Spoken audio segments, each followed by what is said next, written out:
Natatakot ang dyablo sa mga salitang ito. Sabihin mo ito kasama ko ngayon. Si Jesus ang aking Ama. Si Jesus ang aking Panginoon. Si Jesus ang aking Hari. Si Jesus ang aking daan. Si Jesus ang aking katotohanan. Ako ang tinapay na nagbibigay buhay. Ang lumalapit sa akin ay hindi na magugutom, at ang nananalig sa akin ay hindi na mauuhaw kailanman. Ngunit sinabi ko na sa inyo, nakita na ninyo ko, ngunit hindi pa rin kayo nanalig sa akin. Lalapit sa akin ang lahat ng ibinibigay sa akin ng Ama, at hindi ko itataboy kailanman ang sinumang lumalapit sa akin.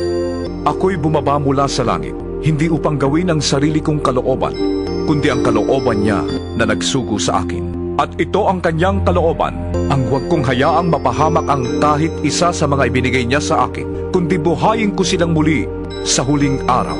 Sapagkat ito ang kalooban ng aking Ama, na ang lahat ng makakilala at sumampalataya sa Anak ay magkaroon ng buhay na walang hanggan, at sila'y muli kong bubuhayin sa huling araw. Ang sabi ng Diyos, kapag gusto mo nang sumuko, huwag kang bibitaw. Alam kong pagod ka, pero hindi mo kailangang labanan mag-isa. Minsan pinapayagan kong manghina ka para matutunan mong ako ang lakas mo. Anak, kung ang mundo ay bumitaw sa iyo, tandaan mong ako ay hindi. Kaya sa bawat luha, may bagong tapang. Sa bawat sakit, may panibagong lakas. At sa bawat pagsuko, nandoon ako. Kung lalaktawan mo ang video na ito, lalaktawan ka rin ng Diyos. I-type ang Amen at ibahagi ang video na ito sa 3 kaibigan. Tingnan kung ano ang gagawin ng Diyos. Kapag dinala ka ni Lord sa buhay na pinagdarasal mo, gawin mong inspirasyon ang hirap na pinagdaanan. Tuparin ang mga pangako na binitawan noong ikaw ay humihiling pa lamang. Ang biyaya ay bahagi ng pagsubok at gamitin sa mabuti. Dahil kung hindi ay mawawala, huwag hayaan na baguhin ka ng sitwasyon o pera. Dahil lahat ay pwedeng bawiin. Amen. Sinabi ng Diyos, sa mga huling araw ibubuhos ko ang aking espiritu sa lahat ng uri ng tao. Ang inyong mga anak na lalaki at babae ay magpapahayag ng aking mga salita. Ang inyong mga binata ay makakakita ng mga pangitain, at ang inyong matatandang lalaki ay magkakaroon ng mga panaginip. Oo, sa mga araw na iyon ibubuhos ko ang aking espiritu sa aking mga lingkod na lalaki at babae, at ipapahayag nila ang aking mga salita. Magpapakita ako ng mga himala sa langit at sa lupa sa pamamagitan ng dugo, apoy at makapal na usok. Magdidilim ang araw at ang buwan ay pupula katulad ng dugo. Mangyayari ito bago dumating ang kamanghamanghang araw ng paghahatol ng Panginoon. Ngunit ang sino mang tatawag sa Panginoon ay maliligtas sa parusang darating. Mahal kong anak, huwag kang matakot sa mga pagsubok na dumarating sa iyong buhay. Alam ko ang bawat pait, bawat luha at bawat bigat na iyong dinadala. Hindi kita kailanman iiwan ni pababayaan. Sa gitna ng iyong pagod at pangamba, ako ang iyong sandigan. Kapag pakiramdam mo ay nag-iisa ka, tandaan mong kasama mo ako. Kapag hindi mo na alam ang gagawin, ibigay mo sa akin ang iyong mga alalahanin.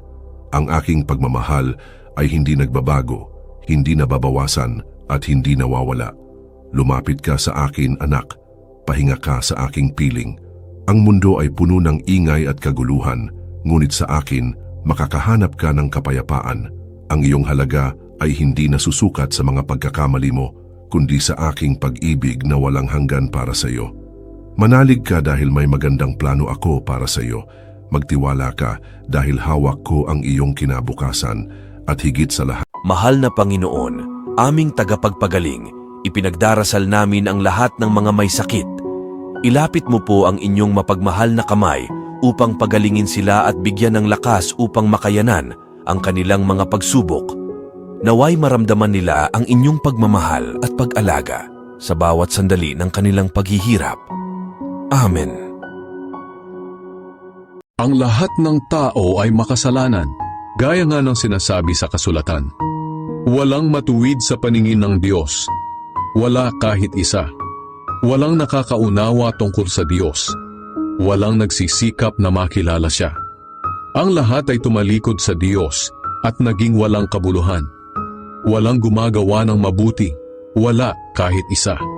Ang kanilang pananalita ay hindi masikmura tulad ng bukas na libingan. Ang kanilang sinasabi puro pandaraya. Ang mga salita nila ay parang kamandag ng ahas. Ang lumalabas sa kanilang bibig ay panay pagmumura at masasakit na salita.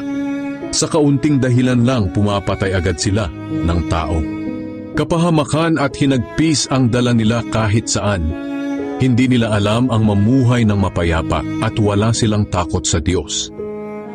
Ang taong may pag-ibig ay mapagtiis, mabait, hindi marunong mainggit, hindi hambog o mapagmataas, hindi bastos ang pag-uugali, hindi makasarili, hindi magagalitin, o mapagtanim ng sama ng loob sa kapwa, hindi natutuwa sa kasamaan, kundi nagagalak sa katotohanan, matiyaga, laging nagtitiwala, laging may pag-asa, at tinitiis ang lahat. Salamat, Panginoon, sa bawat pagligtas na hindi ko man hinihingi, pero palagi mong ibinibigay. Salamat sa pagpapatawad, kahit paulit-ulit akong nagkakamali. Sa pag-unawa mo sa puso kong madalas mahina, pero patuloy mong tinatanggap at minamahal. Salamat din sa araw-araw na proteksyon, sa pagbangon ko tuwing umaga, sa lakas na meron ako, at sa katahimikang galing lang sa iyo. Panginoon, hindi man perpekto ang buhay, pero ramdam ko ang presensya mo sa bawat hakbang. At dahil kasama kita, may pag-asa, may kapayapaan, at may dahilan para magpatuloy. Hiling ko po na pagpalain ninyo ang taong nanonood at nakikinig ngayon.